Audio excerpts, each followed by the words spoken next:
1984, I was a 17-year-old little girl. I was living in Tampa, and I worked at a donut shop. And at 2 o'clock in the morning into November 3rd, I started riding my bicycle home from work. As I'm pedaling my bicycle, I'd come to an intersection of a church, and I noticed in the church parking lot was a car parked. Then out of nowhere, I felt someone just yank me off my bicycle.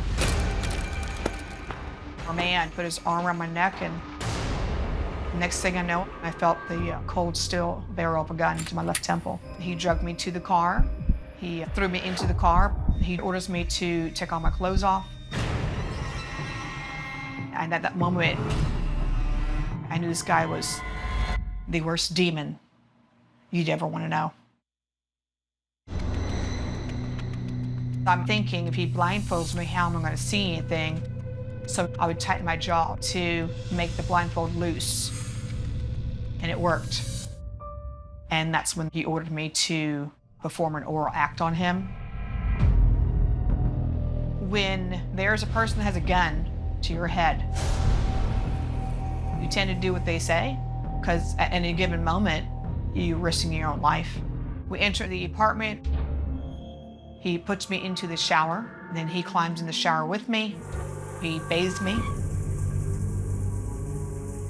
It was almost like he was living out a fantasy, as if we were just two lovers in the shower. It was just odd. But then he orders me out of the shower, and that's when the first attack happened. He got enraged. He threw me down on the back floor and just brutally raped me. It was horrible. He took me back to the car. We got in the car. It was 26 hours that this monster had me in captivity. And then he gets me out of the car. He goes, "I need you to stand there for 5 minutes." Is he gonna shoot me now in the back? Is he gonna kill me?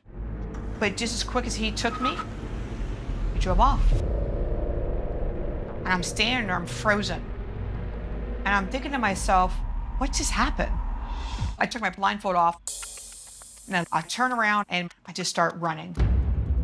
I just was so afraid of him coming back to kill me. It was a half a mile to run home.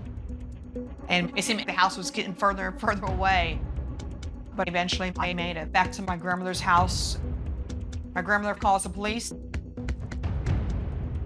I had to go to the hospital. I had to have a rape kit done.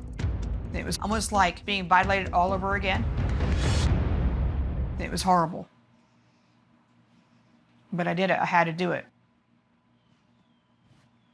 And that's when they decided to take my clothes for evidence. November 14th, we got the results back on the analysis of Lisa's clothing.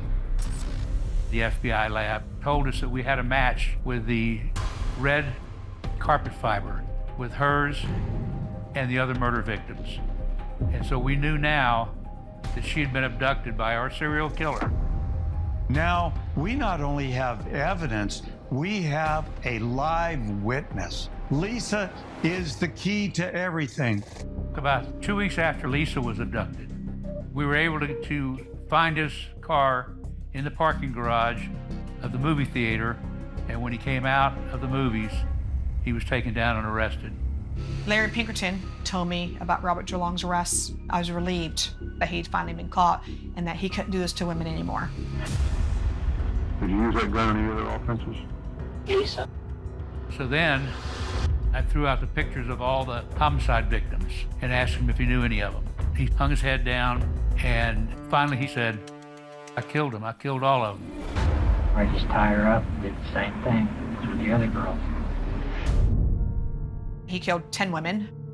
We've only found 10, but I think he killed more than 10. September 24th, 1985, Long pled guilty to the murder of 8 women and the abduction of Lisa.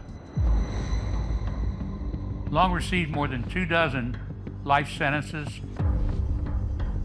and 1 death sentence for the murders. I chose to go to Robert Jerlong's execution because I'm stronger than ever, and I needed to close that chapter of my life. Bobby Jerlong, thank you.